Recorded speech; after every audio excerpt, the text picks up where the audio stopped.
Okay, we will start now. Okay, so in the last class we have seen about the polarization and dielectric materials, and then few introduction about the magnetic materials, the types of magnetic materials. So we will just quickly go through the types of magnetic materials which we have seen in the last class, and then go to this domain theory of ferromagnetism, which is one of the very important questions for your university examination. Okay, this is also called as Wies theory of ferromagnetism. Wies is the scientist name who proposed this theory. Okay, so now you are seeing the screen types of magnetic materials, right?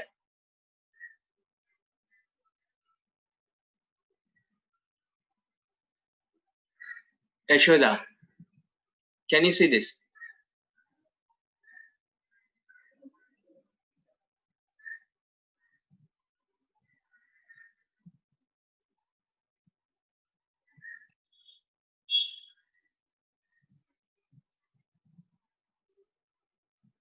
Okay, so there are different types of magnetic materials.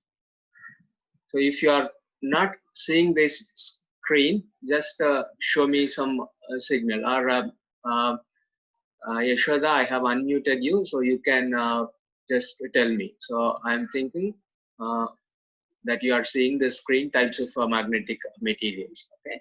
So in the last class, we have seen this. Different types of magnetic materials, the diamagnetic material, paramagnetic material, ferromagnetic material, antiferromagnetic material, and the ferrimagnetic materials. On these materials, we have seen how the spins are aligned. Okay.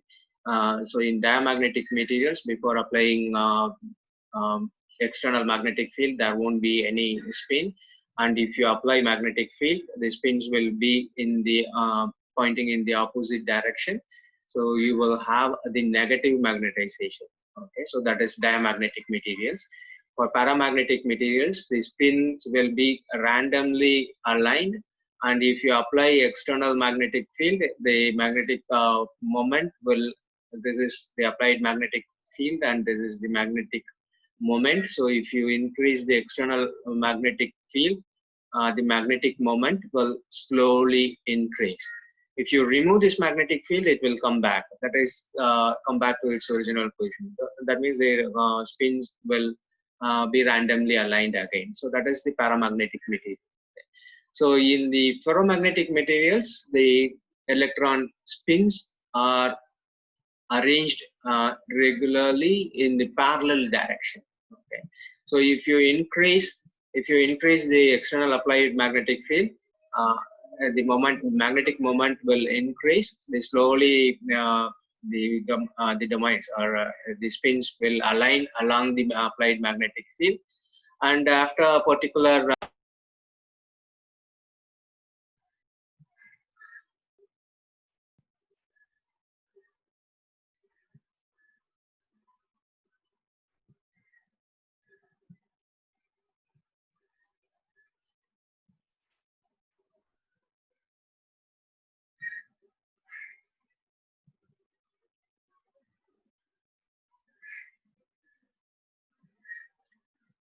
So in ferromagnetic materials, all these moments will align in the same direction, and you will have the saturated magnetization. That means all your spins have aligned parallelly in one direction. So that's the ferromagnetic materials. In antiferromagnetic materials, the spins will be aligned in the opposite direction, anti-parallelly. Okay, so uh, they will have equal magnitude but will be aligned in the opposite directions. Okay, in ferrimagnetic materials, this is a special case of antiferromagnetic materials where the spins are aligned anti-parallelly, but the magnitude is not the same. Okay, the magnitude of these two spins will not be the same, so you will be having a net magnetic moment in one direction. Okay, so that is the ferromagnetic materials. Today we are going to see on ferromagnetic materials. Okay, so we have I have said that the spins, the electrons will be arranged parallelly in the ferromagnetic materials. Okay, so how these spins are aligned and what are these called? So that's what we are going to see now.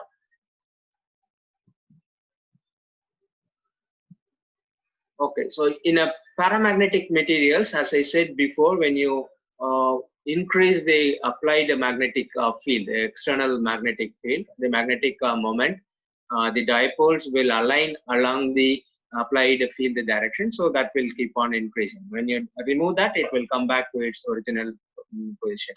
For ferromagnetic materials, that will have extremely large magnetic moment. Okay, so that is the advantage of ferromagnetic materials. Okay, so by applying a magnetic field, you are not creating the magnetization, but what you are doing actually is aligning the spontaneous magnetization. Okay, that means you are arranging already spins which are existing there. You are rearranging them by applying external magnetic field. That's what we are doing in the ferromagnetic material. Weiss, the scientist name, who in the year 1907 proposed this theory for ferromagnetic materials, that there are some small macroscopic regions in which the spins are aligned in the same direction. Those are called as domains. Okay.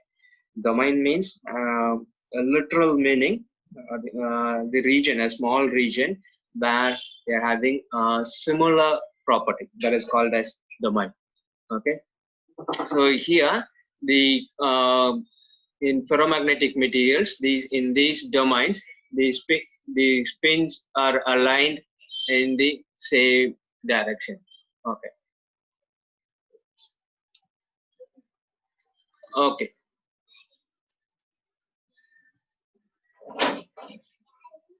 So now let's move to the domain theory. Okay. So as I said before, so domain by definition is a small region where your spins are aligned in one direction. Okay, so this is one domain. Okay, so where your spins, all your spins in this area are aligned, are aligned, are aligned in this direction. Okay, so this is another domain. This is another domain where your spins are aligned in this direction. So the direction of these spins are differing. Okay, so this is another domain where all your spins are arranged in this direction. Okay, so these are all different domains, but they all will exist in a ferromagnetic material.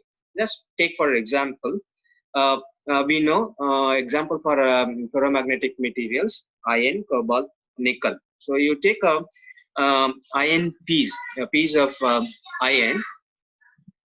So before it sees a magnetic field, before that iron sees the magnetic field, uh, it is not a magnet.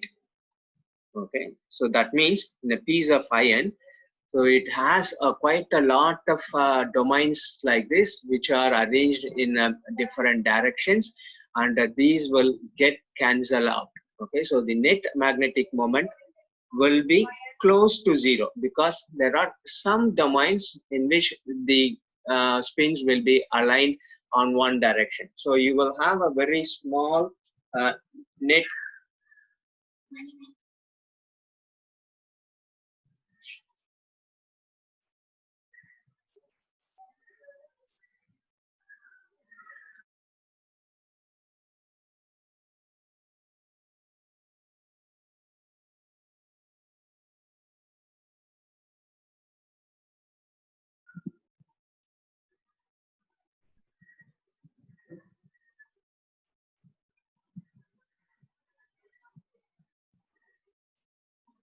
Okay, fine. So as I said, a piece of iron, it has quite a lot of domains, okay, and pointing in a different direction. So that will get cancelled out. So you will have the net magnetic moment will be very close to zero. Okay, so and the regions which splits, which separates two domains are called as domain walls. Okay, the region which separates two domains, these two domains, this region is called as domain wall. So there are two types of domain wall. One is called as block domain wall, and another one is Neal domain wall. It's not very important for you. Okay, so we will see that in later on. Okay, so just know the difference that the region which separates two domains are called as domain walls.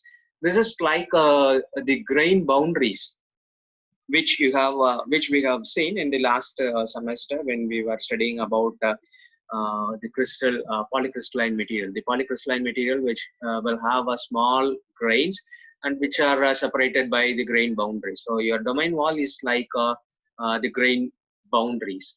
Okay, so that's for before applying a magnetic field for a magnetic material. Okay. So imagine, as I said before, an iron piece. Okay, now you are applying a magnetic field to an iron piece. What will happen? These domains will all. So if you are applying magnetic field in this direction, external magnetic field, so all your domains will point along this direction. Okay, all will be pointing along the magnetic external applied field direction. So even when you remove this external applied magnetic field, these domains, all these domains will not come back to its original position like this before. So because it is having a domain wall, so most of them will be pointing in this direction. That is why your iron piece is magnetized when you apply a external magnetic field. Okay, before applying magnetic field, it is not a magnet. But once you apply a magnetic field, once an iron piece see a magnet, external magnet, it will be magnetized. Okay, so most of the domains will be pointing in one direction. Okay. So this is what is there in your the material which we have given. Okay, so you can draw either this diagram or the diagram which I have shown before. Okay, so these are all different domains which are pointing in a different direction. So when you apply magnetic field in this direction, so all your domains will be pointing in this direction. So you will be having a single domain state. So this region is called as single domain state.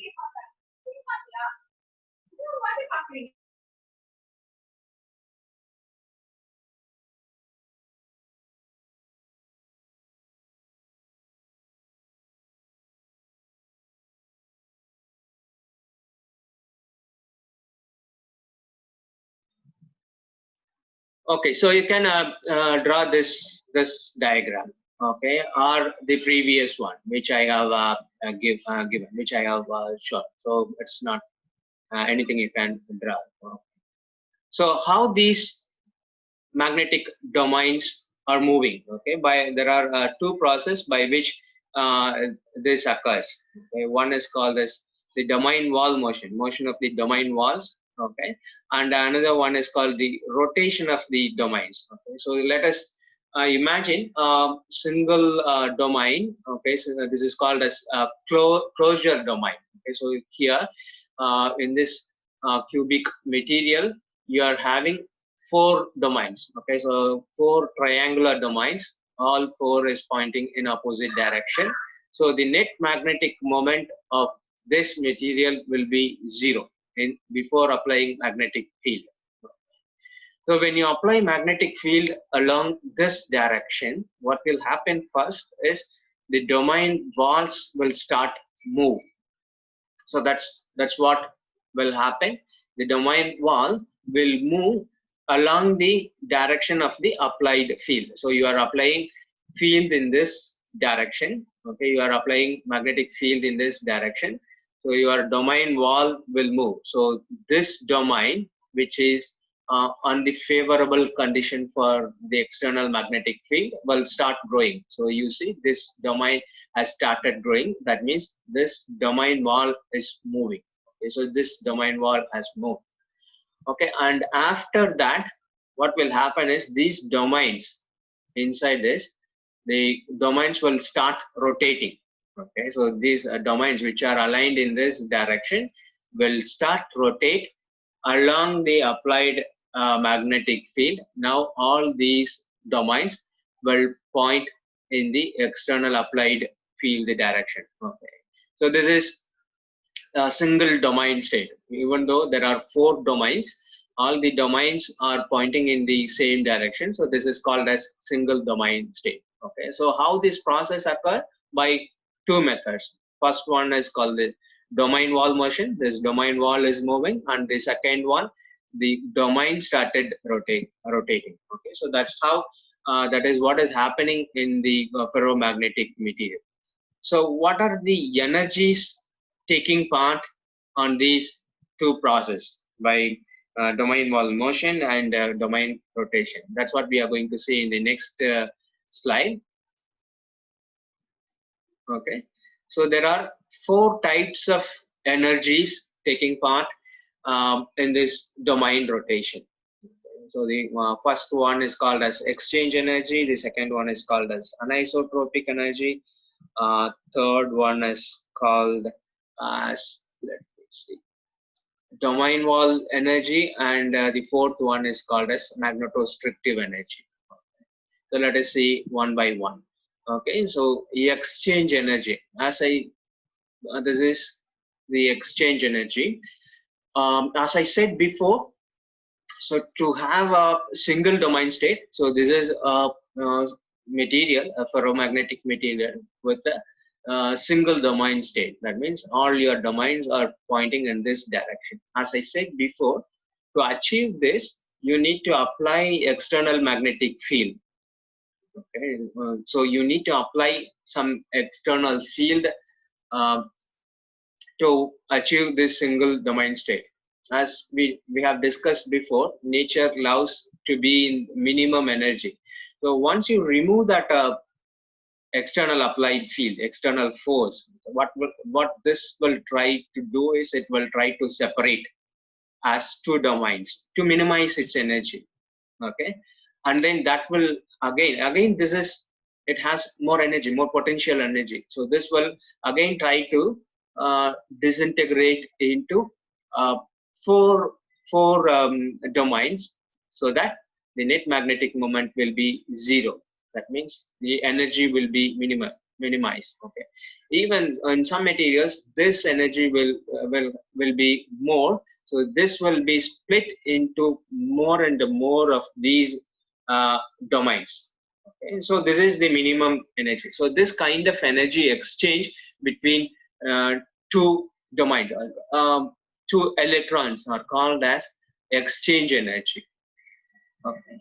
So anisotropic energy, in the case of let us take for example iron, which is in the BCC form. Iron can be in different forms, BCC, body centered cubic or face centered cubic. Let us take for example the body centered cubic iron piece.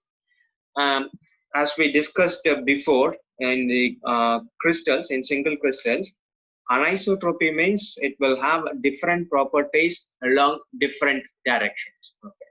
So in 111, this will have the magnetization property like this. Okay. On 100 orientation, this will have the magnetization property like this. That means along 100 axis, this is called as easy axis. So it can easily magnetize and demagnetize along the 100 direction. Okay, so this 111 plane is called as hard axis. It is very difficult to magnetize and demagnetize for BCC ion, okay, along the 111 direction. So this is called as hard axis. Okay, so this is called as easy axis. 100 is called as easy axis, and 111 is called as hard axis, and this plane in between 110 is called as medium axis, or it is in between the easy axis and hard axis. So this is called as anisotropic energy. Okay, so let us move to the third part, which is called as domain wall energy. As we have seen in the previous case,